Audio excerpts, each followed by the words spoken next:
Let's face it, most of you will not buy the furniture you see in a lot of YouTube refinishing videos.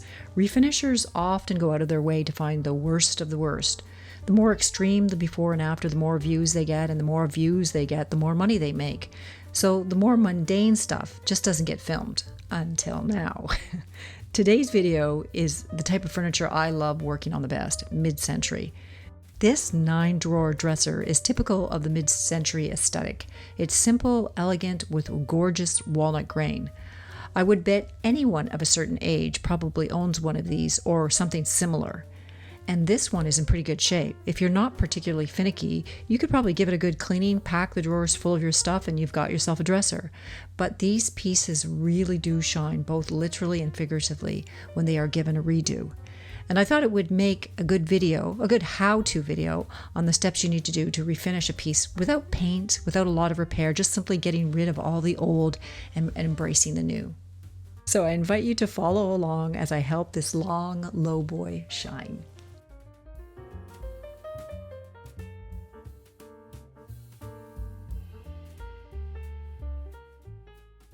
The first thing that I want to talk about is the drawers in this 9-drawer dresser. There's a lot of drawers. Often when you buy one of these, the drawers have been put back out of order. You have to make sure that they're in the place where they were when they left the factory. This is where they fit the best. And there's a couple ways of doing this.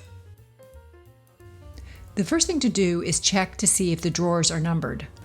Often on the back or the bottom, there is a number written. The number often corresponds to a number written on the face frame rail.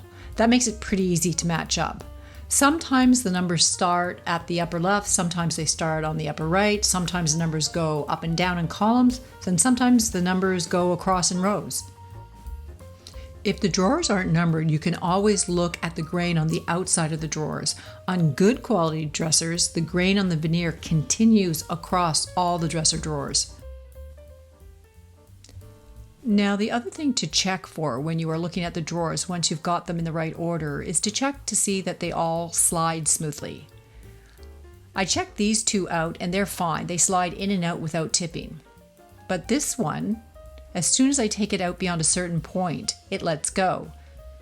So that tells me there's something wrong with the little plastic piece right here. And I can see that it's cracked. I'll address this later on in the video. Another issue with the drawers is side-to-side movement, which has caused rubbing of the upright framing. I'll get to this a little later as well.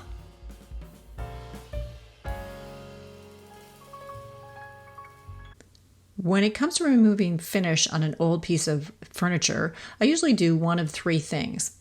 I use a chemical stripper to remove the finish, I'll use scrapers to remove the finish, or I will sand the finish off. Now, sometimes I will use a combination of all three. I usually leave the chemical stripper to the very end because I tend not to like this chemical stripper because it's so smelly and it's toxic. So I like to use the other two methods, but sometimes you can only get it off with stripper. But today, what I'm going to do is try all methods and see which one works the best, and that's the one that I will use.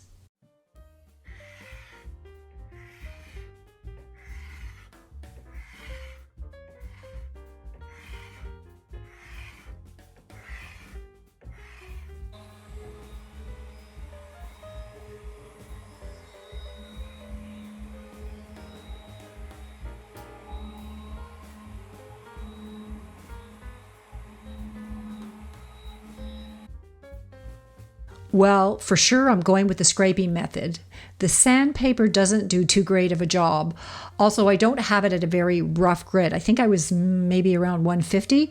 I just didn't want to go too low because of the veneer and the worry about sand through. I've decided that I'm not going to use a chemical stripper because the scraper works so well. So I'm just going to get to it and start scraping.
The top and the edges have all been scraped and sanded, so I'm going to do the side and all down here now. But in order to do that, I'm going to take the drawers out because it'll just make it easier.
After a few hours of work on the piece, I have quite a bit of it scraped and sanded. Still a bit to go, but tomorrow I'll finish off the middle drawers and the base part. Also, I'll have to be ordering some drawer parts to help the drawers sit a little better in the dresser. I want to make sure that the handles are all lined up, and that there's no rubbing of the wood against wood.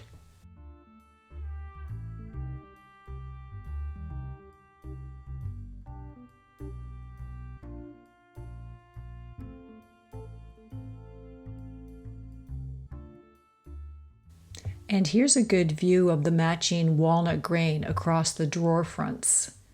I think it's going to look beautiful.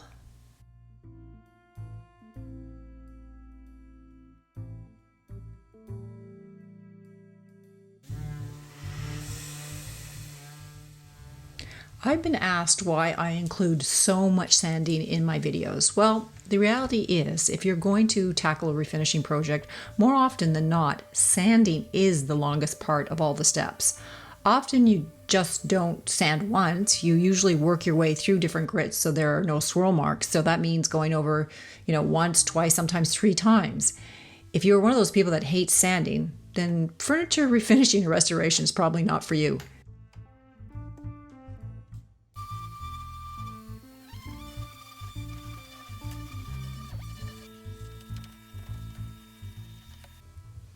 I'm choosing to sand the legs instead of scraping because the legs are made of solid wood, so I have no issues with burning through the veneer.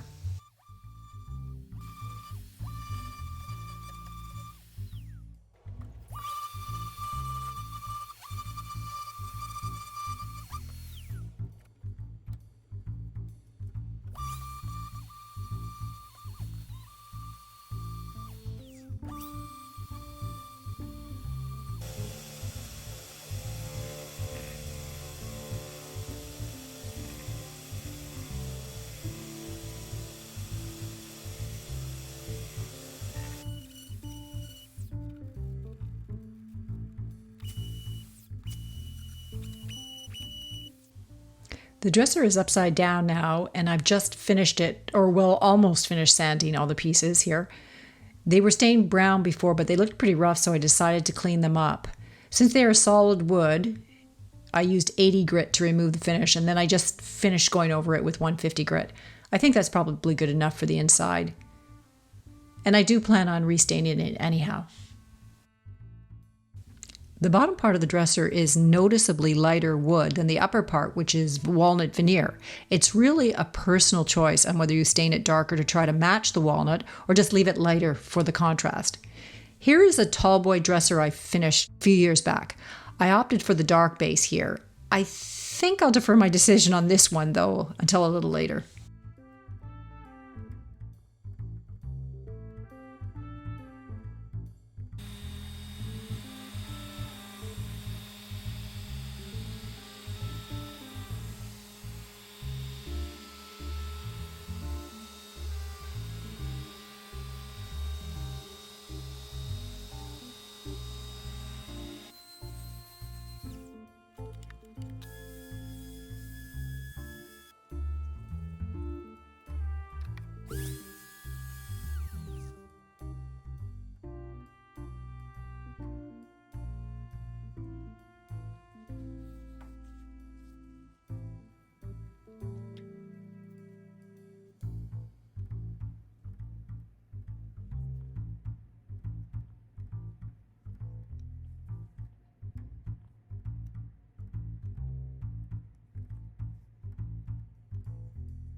Applying steam to the deep scratches helps raise the grain and make the scratches less visible. I apply steam, then I let it dry a bit and sand, then I repeat the process until it feels that there's no impression of the scratch anymore.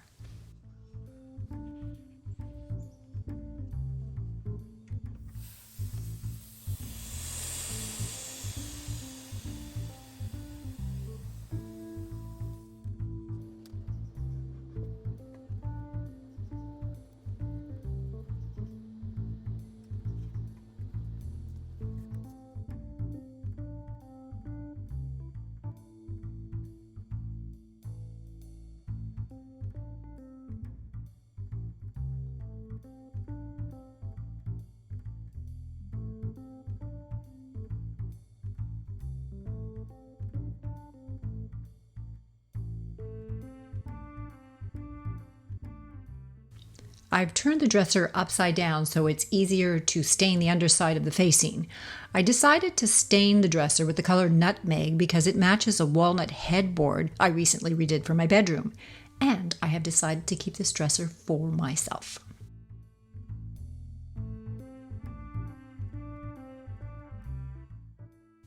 If you are enjoying this type of content, I ask that you hit the subscribe button so that the magical YouTube algorithm will help people find my channel. Thanks. And I'd like to give all my current subscribers a huge thank you. I just reached 3,000 subscribers after uploading my last video.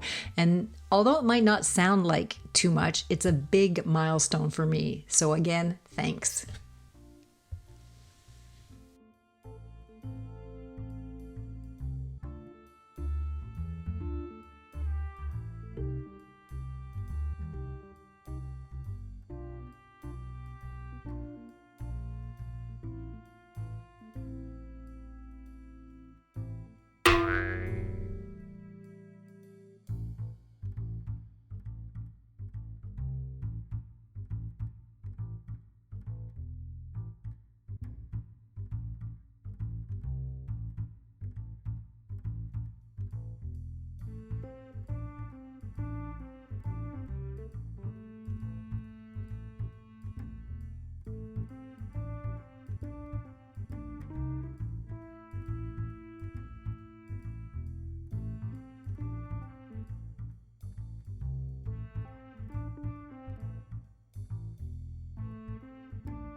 I've decided I like the lighter version of the legs and I'm not going to stain them darker.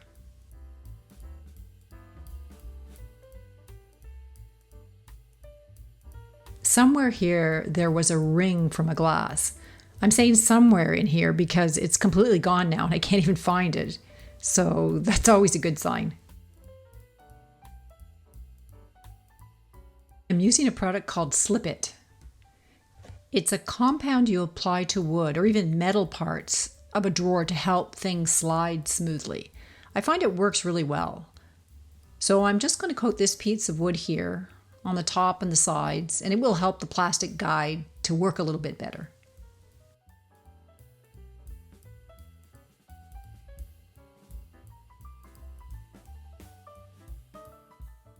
I removed all the L-angled drawer guides that came with the dresser. Some were broken and some broke when I removed them, so I decided to buy and install new ones.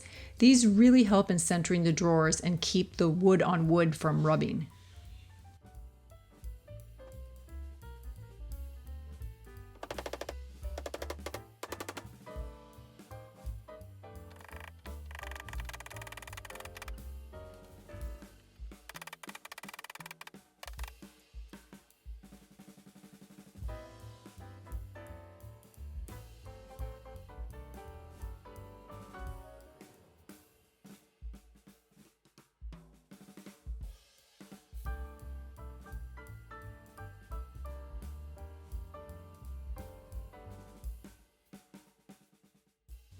So I bought some of these little guides and tacked them on top in certain areas, certain spots, just to make the drawer higher on one side or the other, until they were all at the same level. It was a bit finicky, but it seemed to work.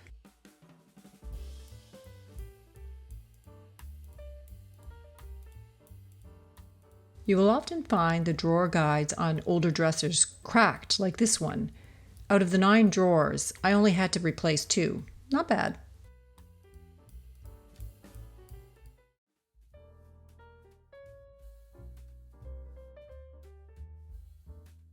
I used Gilboy's hard wax oil on my last project and liked it so much I decided to use it again on this dresser.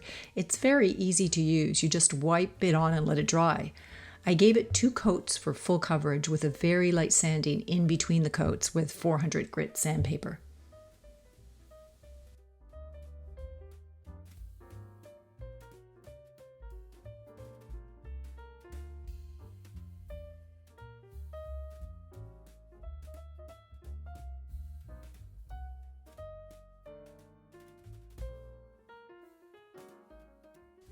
Gilboy's makes a beeswax finish as well, but I didn't have any on hand, and I just wanted to give it a bit of added protection and shine, so I used what I did have.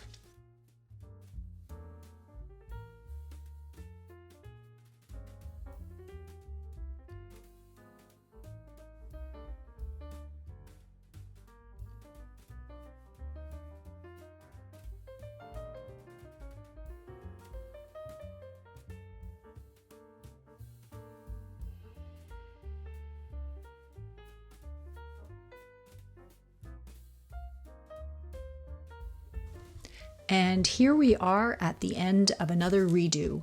I hope this one has shown you that a refinish doesn't have to come from a dramatic piece of furniture that has been left out in a barn for years. It can simply be Grandma's 1960s bedroom set that she took care of forever, but still needs a couple of days at the spa to look good again. This redo took me 3 days to complete, and although it is a big piece of furniture, it is well within the ability of someone who has limited refinishing experience. So if any of you out there have a friend or relative that is looking to get rid of a tired-looking piece of furniture, you might want to take a second look at it, because I'm hoping that you have the confidence to tackle it after watching this video.